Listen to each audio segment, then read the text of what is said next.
Hello नमस्ते सत श्री अकाल दोस्तों, मैं पूजा आपका स्वागत करती हूँ आपके अपने शो क्राइम दस्तक में। 7 जनवरी 2020 को जयपुर के यूनिक टावर में मौत एक ऐसा तांडव रचा गया जिसमें आसपास के रहने वाले लोगों को और पुलिस को ये सोचने के लिए मजबूर कर दिया कि आखिर ऐसा कौन कर सकता है और अपनों का ही इसके बीच में कैसे हाथ हो सकता है। दरअसल ये वाक़या है जयपुर का। 7 जनवरी 2020 को करीब शाम 4 बजे घर का गेट नॉक करती है नौकरानी। नौकरानी अंदर आने के लिए, गेट खुला ही है, अंदर आ जाती है। देखती है तो बेड पे श्वेता तिवारी की लाश पड़ी हुई है। चारों तरफ खून, कपड़े अस्त व्यस्त, आसपास सब सामान बिखरा हुआ और छोटा बच्चा गायब है। वो ये सब देख के एकदम से परेशान हो जाती है और पास में ही रहने वाले जितने भी फ्लैट्स के आसपास के लोग हैं उन सबको इत्तला करती है। एकदम से ही सारे लोग आ जाते हैं, पुलिस को इन्फॉर्म करते हैं और साथ ही साथ श्वेता के पति को भी फ़ोन किया जाता है। श्वेता के पति रोहित, जो पास में ही एक रेपुटेड कंपनी में इंजीनियर है, वो भी घर पे पहुंचते हैं। पुलिस आती है, सब चीज़ की तलाशी ली जाती है। देखा जाता है घर से किसी भी तरह का कोई सामान गायब नहीं है, गेट पे किसी भी तरह का कोई लॉक नहीं है और अंदर किचन में मूसली रखी हुई है और मूसली के पास ही किचन में मूसली रखी हुई है और मूसली पर खून के धब्बे लगे हुए हैं। पुलिस अब इस चीज़ में ज़्यादा देर नहीं समझने में करती है, क्योंकि वो जान चुकी है कि मूसली से ही श्वेता तिवारी की हत्या की गई है। अब जो पुलिस है वो इस कंफ्यूज़न में है, इस चीज़ में है कि बच्चा जो है श्रेयम 21 माह का श्वेता तिवारी का, वो आखिर कहाँ गया। अगर ये मामला किडनैपिंग का है तो ये किडनैपिंग नहीं हो सकती, क्योंकि जैसे ही रूम में अंदर जाके चेक किया जाता है, हॉल के अंदर 2 कप रखे गए हैं चाय के 2 कप। हो सकता है पुलिस ये अंदाज़ा लगाती है कि जो 2 कप हैं उसमें 2 कोई अनजान लोग आए हों, या फिर ये भी हो सकता है कि जो 2 लोग आए हैं, या वो 2 लोग ना होके कोई एक इंसान भी हो सकता है जिसे श्वेता जानती है, तभी उसने चाय बनाई। और वो 2 कप, एक शायद हो सकता है खुद के लिए और एक जिससे वो जानती है, जो उसने घर में एंट्री ली है उसके लिए। पुलिस इन सब चीज़ों की तहकीकात कर ही रही होती है कि साथ में रोहित है, वो ये बताता है कि उसका 21 माह का बच्चा भी घर पे नहीं है। पुलिस ये देख के भी बहुत परेशान है कि अगर ये मामला किडनैपिंग का है तो किडनैपर घर से बच्चे को कैसे उठा के ले जाएगा, और हो सकता है वो घर से भी उठा के ले जाए, या हो सकता है वो श्वेता का ही कोई जान पहचान का हो। तो इन्हीं सब मसलों के साथ पुलिस तहकीकात में लग जाती है। 7 तारीख शाम तक तहकीकात की जाती है।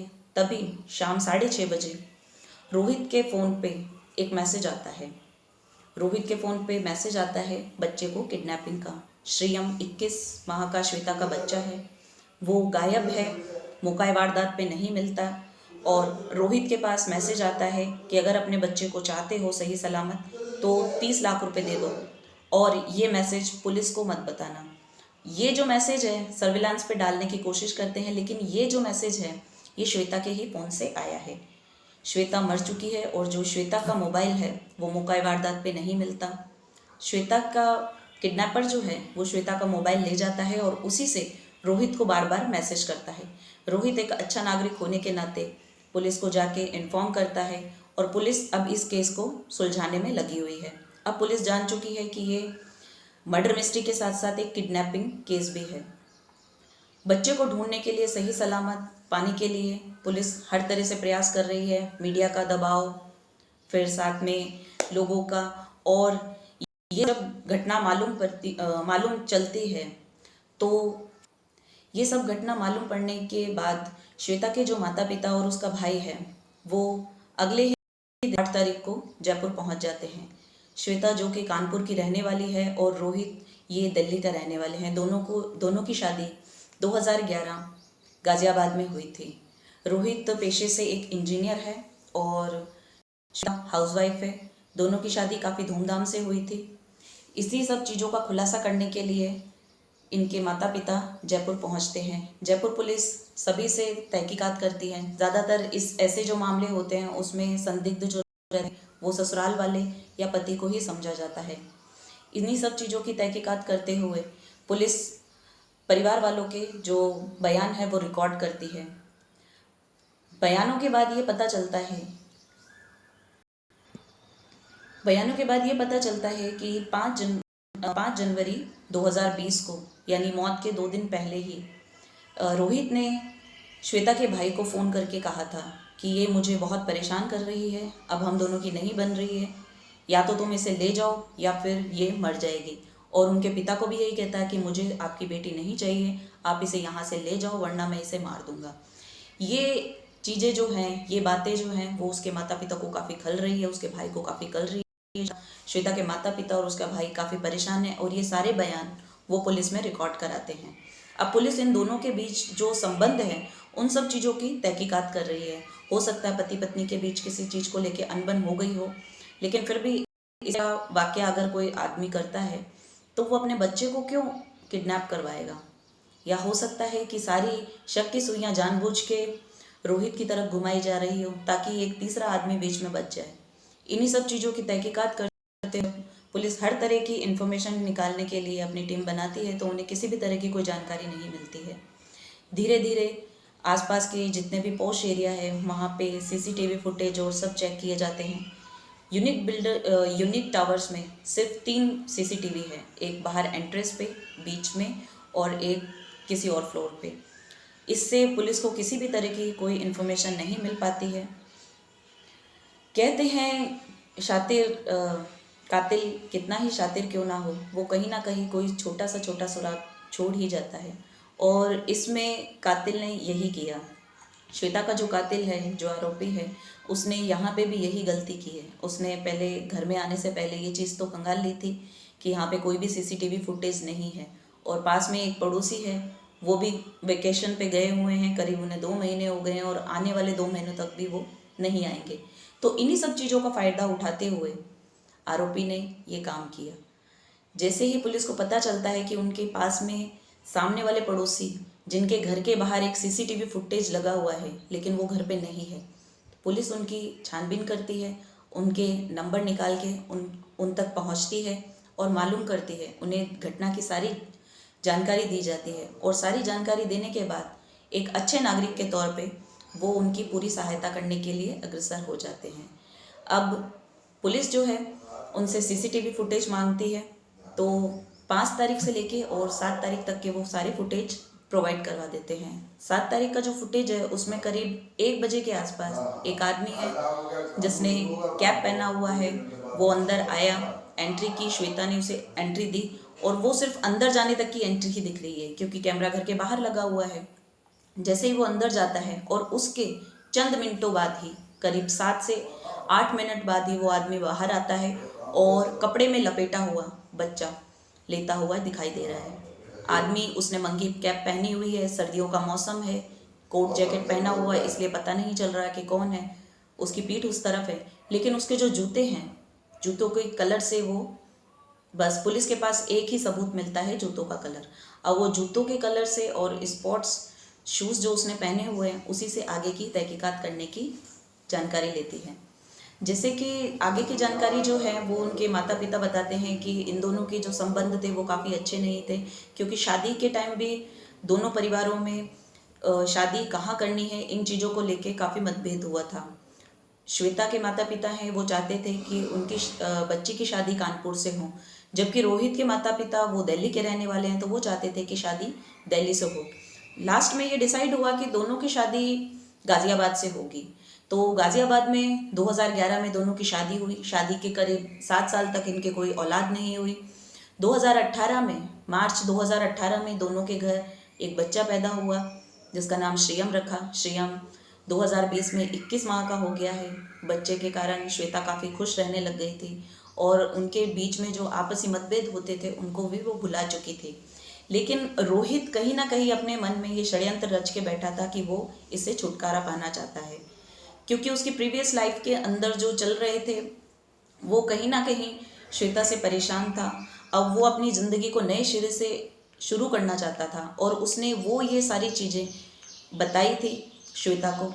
श्वेता ने ये सारी चीज़ें अपने माता पिता और अपने भाई के साथ शेयर की थी, लेकिन वो फिर भी इन सब चीज़ों से दूर होकर अच्छे से खुश रहकर अपने पति को समझाना चाहती थी, ताकि उनके रिश्ते को किसी भी तरह की कोई तकरार नहीं हो, किसी भी तरह की कोई रुकावट नहीं हो, और वो अपने रिश्ते को मैनेज करके बच्चे और पति के साथ खुशी से रह सके। लेकिन रोहित को ये मंजूर नहीं था। ये सारी जानकारी माता पिता पुलिस को देते हैं। अब पुलिस के पास सिर्फ एक ही कड़ी है, रोहित। अब वो रोहित के पास हर तरह की इन्फॉर्मेशन जुटाने के लिए पहुंच जाते हैं। उसके ऑफिस में 7 जनवरी को वो क्या कर रहा था, सुबह 9 बजे से लेके और शाम 5 बजे तक वो कंटिन्यूसली मीटिंग में था। ऑफिस के सीसीटीवी कैमरास और उसके अलावा जितनी भी मीटिंग ऑफिस के कलीग्स और उनके जो स्टाफ मेंबर्स थे, उन सब के साथ तहकीकात और पूछताछ की गई। उन सब में यही सामने आया, ऑफिस से उस दिन वो 1 मिनट भी कहीं नहीं गया और ऑफिस में कंटिन्यूसली मीटिंग अटेंड कर रहा था। अब पुलिस जो अब अगले दिन रोहित के पास वापस फिरौती को लेकर मैसेज आता है और रोहित वापस पुलिस वालों को इन्फॉर्म करता है कि उसके पास मैसेज आया है। 8 तारीख को करीब 2:30 बजे, दोपहर 2:30 बजे, पुलिस की जो टीम है, डॉग स्क्वाड और आसपास की जो एरिया है उन सब में छानबीन करते हैं। छानबीन के दौरान पास में ही जंगल पड़ता है।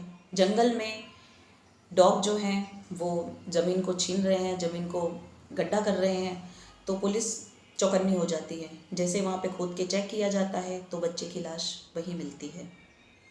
श्वेता के जो माता पिता हैं वो बिफर जाते हैं, रोने लगते हैं, बहुत परेशान है। और रोहित भी, मौका वारदात पे रोहित को भी लेके जाया गया और रोहित भी बिल्कुल ये सब चीज़ें देख के, अपने बच्चे को देख के वो बहुत ही दुखी हो जाता है, रोने लगता है।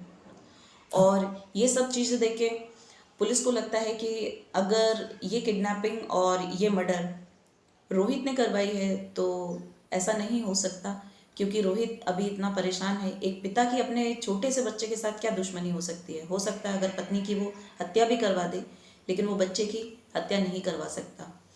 तो जो सर्विलांस पे डाला गया है श्वेता का नंबर, जिससे कंटिन्यूसली फिरौती के मैसेजेस आ रहे थे, शाम को वापस 5 बजे मैसेज आता है रोहित के फ़ोन पर। फिर रोहित उनको बताता है और पुलिस ये कंटिन्यूसली चेक कर रही है।